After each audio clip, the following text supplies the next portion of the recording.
बात करते हैं, दूसरी तरफ लैंग्वेज किसी एक जो है जाति को टारगेट कर रहे हैं। नहीं तो योगी जी जो बोलेंगे वो उससे हमेशा उससे उल्टा ही तो करेंगे। यही तो आरएसएस की और मनुवादियों की बचपन से ट्रेनिंग होती है, जो बोलो उसका उल्टा करो। यही तो उनकी ट्रेनिंग होती है। वो अपनी लाइन से, अपनी ट्रेनिंग से भटक थोड़ी रहे, 1 सेंटीमीटर भी नहीं भटक रहे, वो सीधी लाइन पे चल रहे हैं।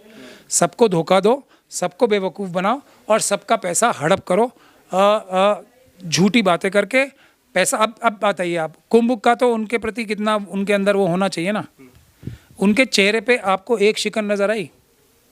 इतने श्रद्धालु सिर्फ उनकी गलती से, और गलती क्या है उनकी कि उन्होंने सिर्फ पैसे चुराने पे ध्यान लगाया। अगर वो इतने पैसे सच में खर्च कर देते तो बहुत ही सुचारू रूप से व्यवस्था होती, मगर उन्होंने कोई भी कोशिश उस तरफ की नहीं। अच्छे अफसर, ईमानदार अफसर लगाए नहीं। जो उनके रेगुलर बेईमान अफसर हैं वही उन्होंने वहाँ भी झोंक दिए। तो सब पैसे ही लूटने के चक्कर में थे। तो 7-7.5 हज़ार करोड़ तो नज़र आने वाले, उससे अलावा भी हज़ारों करोड़ रुपए जो उन्होंने बेईमानी करके वहाँ से बचाए हैं, वही उनका मोटिव था। अब ये वैष्णव साहब हैं जो हमारे रेल मिनिस्टर हैं, उनका तो सबने, आपने जो दिल्ली का जो न्यू दिल्ली रेलवे स्टेशन है वो तो वन ऑफ द बेस्ट माना जाता है ना देश में। तो वहाँ पे आपने हालत देख ली, कोई एक शिकन भी आई चेहरे पे? पैसा क्योंकि चुराने के लिए कितने पैसे रेलवे के ऊपर, उसकी सुरक्षा के ऊपर, रेलवे स्टेशन बनाने पे मोदी जी खुद हरी झंडी दिखाते हैं, रेलवे स्टेशन का इनॉग्रेशन करते हैं खुद स्वयं। कितने पैसे चुराए होंगे इसमें, ये देखिए ना आप। उनको किसी चीज़ से मतलब नहीं है। दूसरों का हक और दूसरों के पैसे, दूसरों की धन, दूसरों की संपदा, दूसरों का ज्ञान चुराने का काम करना है, और वोट चुराने का काम भी यही मनुवादी कर रहे हैं। तो बताइए आप। तो मिर्ची क्यों लग रही है? अगर उर्दू हटा दे तो मिर्ची क्यों लग रही है सांसदों को? नहीं कि मिर्ची किस, तो अखिलेश को मिर्ची लग रही है और ट्वीट कर रहे हैं, कह रहे हैं अब योगी जी को पढ़ना चाहिए, पढ़े स्कूल में जाके। नहीं वो तो उनको अच्छी सलाह दे रहे हैं, मिर्ची थोड़ी लग रहे हैं। अगर अखिलेश जी योगी जी को ये बोल रहे हैं कि वो स्कूल में जाके पढ़ें, तो ये मिर्ची लगने की बात नहीं है, उनको एक अच्छी सलाह देने की बात। इतना प्रेम क्यों है किसको? अखिलेश यादव को? नहीं, उर्दू लैंग्वेज ही ऐसी है ना, किसी भी समझदार व्यक्ति को उर्दू से प्रेम होगा ही होगा। ये उनकी समझदारी का एक नमूना है कि वो असल में इंटेलेक्चुअल व्यक्ति हैं। बिल्कुल होगा प्रेम। मैंने आपको अभी बताया ना, संस्कृत, हिंदी, हर तरह की हिंदी, अलग अलग तरह की हिंदी होती है अलग अलग जगह, और अरबी, फारसी, इन सब का मिक्सचर है ये। परचम तो हिंदी का लहराना चाहिए ना, क्या उर्दू का? क्या नहीं, परचम किसी का भी लहराए, लेकिन ये सबका मिक्सचर है, सबकी अच्छाइयाँ इसके अंदर है। तो योगी जी संस्कृत और हिंदी जानते तो वो उर्दू को भी जानते, लेकिन वो हिंदी और उर्दू भी ये नहीं जानते, संस्कृत भी ठीक से नहीं जानते, इसीलिए वो उर्दू तक तो वो पहुंच ही नहीं सकते ना, क्योंकि उससे पहले तो उन्हें ये चारों लैंग्वेज सीखनी पड़ेंगी। तो उनमें से तो चारों में से एक भी उन्हें नहीं आती। तो जो लोग उर्दू को पसंद करते हैं ना, वो एक्चुअली इंटेलेक्चुअल होते हैं। ये है सच्चाई। मैंने तो खुद संस्कृत पढ़ी है, मैंने बचपन में संस्कृत पढ़ी है 10वीं तक, और मेरे 85% नंबर आए थे बचपन में। योगी जी कहते हैं कि जो लोग अपने बच्चों को बाहर विदेश में पढ़ाते हैं, अंग्रेजी पढ़वाते हैं, लेकिन यहाँ पर उर्दू का ढोंग करते हैं, ढोंग रचते हैं। बेवकूफ़ हैं जो विदेशों में बच्चों को पढ़ाते हैं और उर्दू नहीं सिखाते उन्हें, वो बेवकूफ़ हैं। क्योंकि उर्दू बहुत ही मजबूत और बहुत ही एक्सप्रेसिव लैंग्वेज है। ये एक तथ्यात्मक रूप से सही बात है। आप महाराष्ट्र में चले जाइए, मराठी में कितने उर्दू के लफ्ज़ हैं। आप मराठी बिना उर्दू के बोल के दिखा दीजिए मुझे। गुजरात में चले जाएं, आपको पता लग जाएगा कि गुजराती बिना उर्दू के चल ही नहीं सकती। ये है उर्दू। आप साउथ में, तमिलनाडु में चले जाएं, उर्दू के लफ्ज़ वहाँ भी हैं। आंध्रा में उर्दू के लफ्ज़ कितने यूज़ होते हैं, हर सरकारी कामों में यूज़ होते हैं। आज भी FIR लिखी जाती है ना, कोई भी उर्दू के शब्दों के बगैर आज पूरे देश में एक भी FIR नहीं लिखी जा सकती। और इसके लिए कितनी कोशिश हो चुकी है, क्योंकि वो एक्सप्रेसिव लैंग्वेज जो उर्दू में है ना, क्योंकि इसमें सबकी अच्छाइयाँ निचोड़ के एक साथ की गई हैं, इसलिए। क्या उर्दू से नफरत नजर आती है क्या योगी जी? नहीं, ये नफरत की बात नहीं है, उनका एजेंडा है। उनको कुंभ के मेले से, श्रद्धालुओं से कोई नफरत मानी जा सकती है?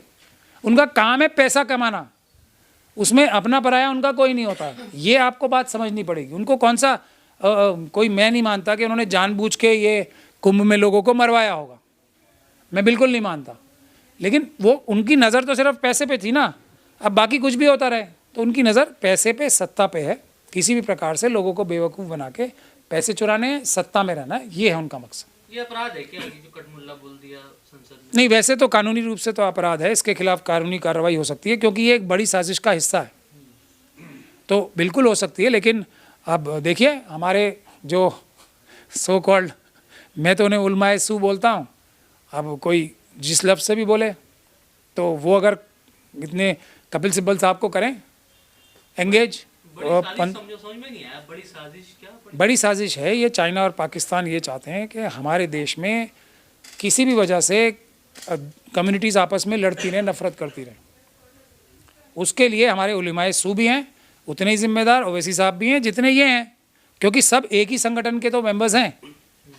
ये सब राष्ट्रीय मुस्लिम मंच जो बना है ना, जो इंद्रेश कुमार जी जिसके हेड हैं, ये सब उनके अंडर काम करने वाले अब संगठन हो गए। ये बी टीम और ए टीम नहीं होती है, आपको ये समझना चाहिए। ये बिल्कुल गलत टेक्नोलॉजी या टर्मिनोलॉजी, और ये नहीं होता है कुछ भी। ये संगठन है, आरएसएस संगठन के जैसे बीजेपी एक पॉलिटिकल पार्टी है, आरएसएस का एक संगठन है।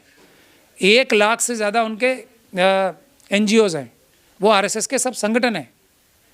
ओवैसी साहब की पार्टी एक आरएसएस की संगठन है, मतलब पॉलिटिकल संगठन है। जैसे बीजेपी वैसे ओवैसी साहब की पार्टी ए भी नहीं है, दोनों बराबर हैं योगी जी और बराबर का काम कर रहे हैं। कटमुल्ला किसको बोला योगी जी ने? अब उनसे पूछिए ना, उन्होंने तो शायद जिनको प्रोजेक्ट करते हैं ना टेलीविजन पे और जिनको क्रिमिनल मीडिया के ज़रिए जिनको प्रोजेक्ट करते हैं कि ये हैं, उन्हीं को तो बोल रहे हैं वो, वरना कौन है कटमुल्ला? किसको आइडेंटिफाई कर रहे हैं? इन्हीं को तो कर रहे हैं, इन्हीं जैसा तो नहीं बनना ना। वो तो मैं खुद भी कह रहा हूँ, मुस्लिम कम्युनिटी को नहीं कर रहे हैं ना?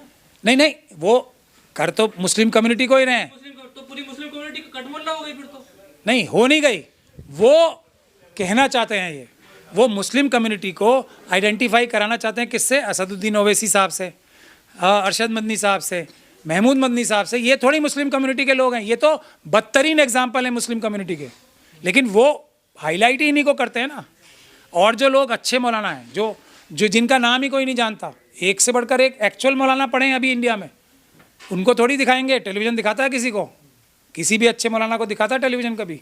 तो ये किसी की छवि बिगाड़ने के लिए ख़राब और घिनौने लोगों को प्रोजेक्ट करते हैं पहले कि ये हैं वो, कपड़े वैसे पहना देंगे, छवि वैसी बनवा देंगे उनकी, लेकिन उनके बाद उनकी हरकतें ऐसी होंगी कि कोई भी व्यक्ति उनसे अच्छा नहीं मानेगा, उन्हें बुरा ही मानेगा। और फिर ये कहते हैं कि सारे मुसलमान ऐसे होते हैं। यही तो कॉन्स्पिरेसी है जो हम बार बार लोगों को समझाने की कोशिश कर रहे हैं। मुसलमान इतना बुज़दिल हो सकता है, इतना ज़मीर फरोश हो सकता है, इतना मुनाफिक कोई मुसलमान हो सकता है? जैसे अरशद मदनी साहब ने कहा कि हम मनु के चरणों में सर झुकाते हैं और सबसे कहते हैं आओ मनु के चरणों में सर झुकाओ।